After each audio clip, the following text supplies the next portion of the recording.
Hello दोस्तों, ये कहानी चतुर तेनाली रामा की है।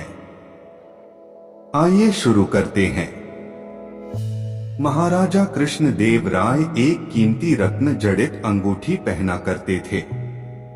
जब भी वह दरबार में उपस्थित होते तो अक्सर उनकी नजर अपनी सुंदर अंगूठी पर जाकर टिक जाती थी।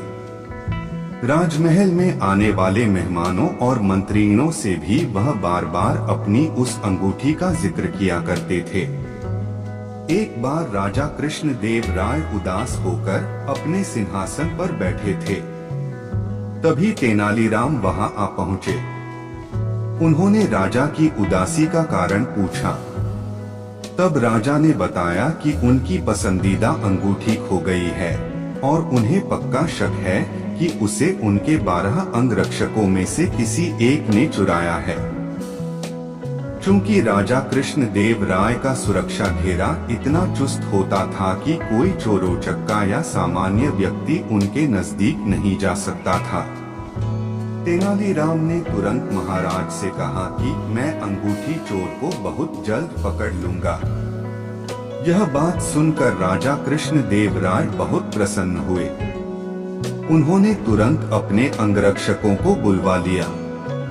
तेनालीराम बोले, राजा की अंगूठी आप 12 अंगरक्षकों में से किसी एक ने चोरी की है, लेकिन मैं इसका पता बड़ी आसानी से लगा लूंगा। जो सच्चा है उसे डरने की कोई जरूरत नहीं और जो चोर है वह कठोर दंड भोगने के लिए तैयार हो जाए। तेनालीराम ने बोलना जारी रखा, आप सब मेरे साथ आइए, हम सबको काली माँ के मंदिर जाना है। राजा बोले, ये क्या कर रहे हो तेनालीराम, हमें चोर का पता लगाना है, मंदिर के दर्शन नहीं कराने हैं। तेनालीराम ने कहा, महाराज आप धैर्य रखिए, जल्द ही चोर का पता चल जाएगा। तेनालीराम ने राजा को सब्र रखने को कहा। मंदिर पहुंचकर तेनालीराम पुजारी के पास गए और उन्हें कुछ निर्देश दिए। इसके बाद उन्होंने अंगरक्षकों से कहा, आप सबको बारी बारी से मंदिर में जाकर मां काली की मूर्ति के पैर छूने हैं और फौरन बाहर निकल आना है। ऐसा करने से मां काली आज रात स्वप्न में मुझे उस चोर का नाम बता देंगी। अब सारे अंगरक्षक बारी बारी से मंदिर में जाकर माता के पैर छूने लगे। जैसे ही कोई अंगरक्षक पैर छूकर बाहर निकलता तेनालीराम उसका हाथ सूंघते और एक कतार में खड़ा कर देते। कुछ ही देर में सभी अंगरक्षक एक कतार में खड़े हो गए। महाराज बोले, चोर का पता तो कल सुबह लगेगा, तब तक इनका क्या किया जाए। तेनालीराम ने कहा, नहीं महाराज, चोर का पता तो चल चुका है। 7वें स्थान पर खड़ा अंगरक्षक ही चोर है।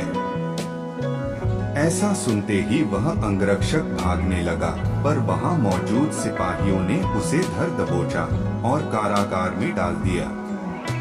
राजा और बाकी सभी लोग आश्चर्यचकित थे कि तेनालीराम ने बिना स्वप्न देखे कैसे पता कर लिया कि चोर वही है।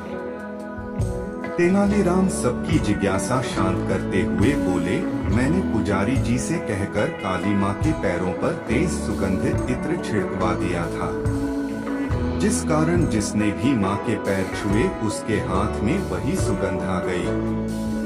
लेकिन जब मैंने 7वें अंगरक्षक के हाथ सूंघे तो उनमें कोई खुशबू नहीं थी। उसने पकड़े जाने के डर से माँ काली की मूर्ति के पैर छुए ही नहीं। इसलिए यह साबित हो गया कि उसी के मन में पाप था और वही चोर है।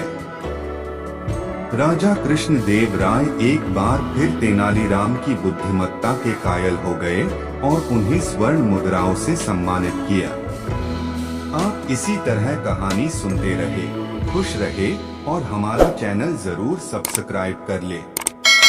धन्यवाद।